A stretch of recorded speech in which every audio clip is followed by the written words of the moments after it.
This is our last segment called Love Yourself, the 4 Agreements. The 4 agreements were written by Don Miguel Ruiz, and they are as follows. Agreement 1, be impeccable with your word. Speak with integrity. Say only what you mean. Avoid using your word to speak against yourself or to gossip about others.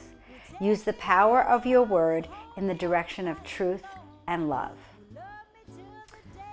Agreement 2, don't take anything personally. Nothing others do is because of you. What others say and do is a projection of their own reality, their own dream. When you are immune to the opinions and actions of others, you won't be the victim of needless suffering.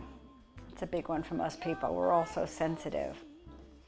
Don't make assumptions. Find the courage to ask questions and to express what you really want. Communicate with others as clearly as you can to avoid misunderstanding, sadness, and drama. With just this one agreement, you can completely transform your life. 4, always do your best. Your best is going to change from moment to moment. It will be different when you are healthy as opposed to sick. Under any circumstance, simply do your best, and you will avoid self-judgment, self-abuse, and regret. So when I first found out what was going on with my husband, I was really a mess, quivering, shivering, anxiety. I felt horrible, even suicidal at times. It was really bad. I did 10 things to heal. You know, my therapist was like, wow, you're doing so many things to heal. So these again are the 10 things that I did. I finally took the time to really learn how to breathe. I would be the type to go to yoga, but I would go late. I would purposely miss the breathing, that silly breathing part. I'd like hide in the bathroom and then come out when it was time to do the stretching. So I was missing all that deep breathing. Sometimes you don't realize how shallow you breathe during the day. Number 2 is meditation, which was always very hard for me. I had a lot of trouble just sitting still and clearing my mind. And like I said, you can start with guided meditations and apps. Oh, there's a really good one about gratitude. Gratitude is a very important thing that might shift you from depression or just feeling despondent or angry, is to just take a minute to realize what you're grateful for. There was definitely a meditation for gratitude. There was a very helpful meditation for forgiveness. These things, they seem like little things, but just affirmations over and over again to help you. The books. This was my little lifesaver. I bought like 9 copies and gave them to anyone I thought was having similar problems. Peace in the Present Moment by Eckhart Tolle and Byron Katie. And each page is just a simple paragraph or 2 and a beautiful picture, which when you stop to look at it, it's like nature and life. And it's really comforting and helped me so much. Every single night I had this and I would look at it. The next, like I said, was yoga, which works on the mind and the body and the breathing.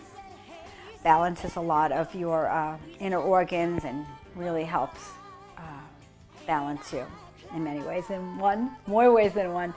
Kundalini Yoga, my book editor of the book, It's Not Too Late, Baby, that I'm writing, said that Kundalini Yoga is the rotor-rooter of yoga. It really gets in there. It works so quickly. Even my Kundalini teacher said that there's a lot of other things you can do to heal, but this is the quickest. You'll get the quickest results because it works on the nervous system.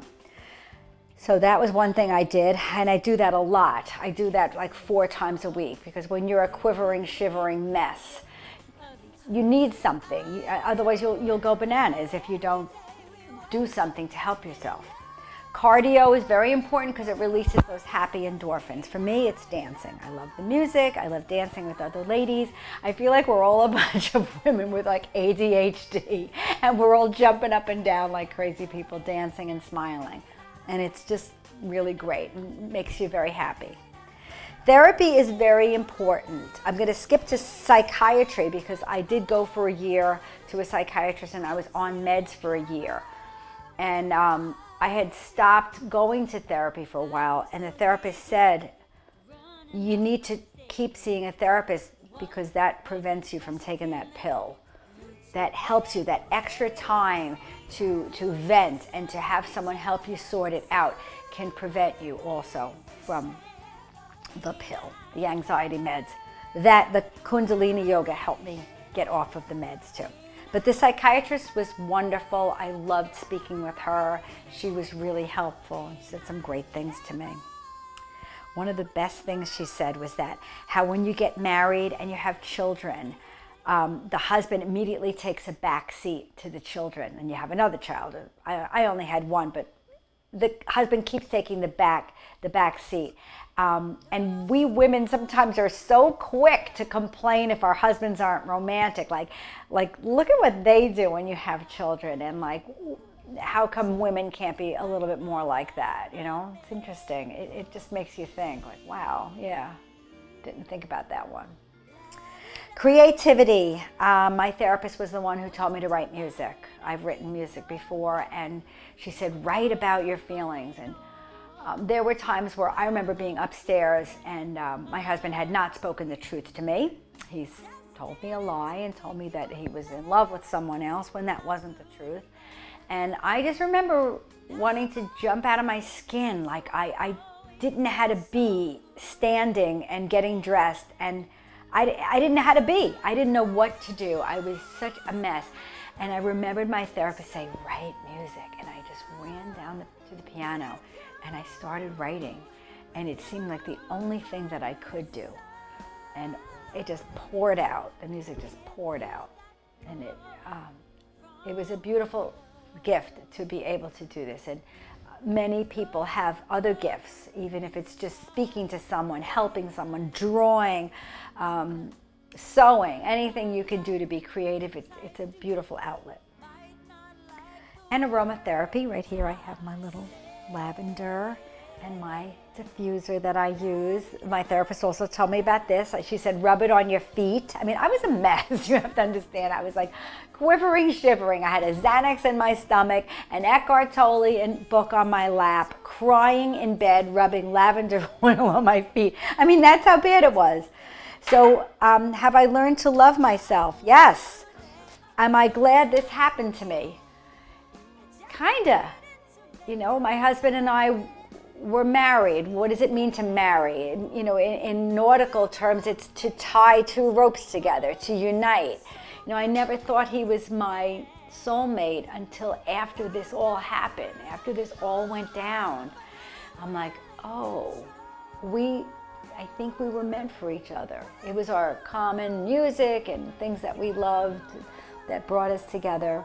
But I think this crack and this reunion is what was meant to happen. If I was in a beauty contest, if I was younger and more beautiful and much taller and in a beauty contest, and the MC asked me what I want the most in the world, I would say world peace. It's kind of a joke. It's what they all joke about. Miss Congeniality. Sandra Bullock says that I really do want world peace. But I feel like I have a plan now for world peace. I'm very excited. I think one by one we all lift this up. Everybody changes the vibration and we all lift up. We don't fight. We leave the fighting to, I wanted to say leave the fighting to ISIS, but even that, I feel if we can create an energy and a vibration in the world, perhaps we can even have it seep over there into where there is so much fighting in the world. I want to raise it up. I want world peace. I have a plan. Who wants to join me?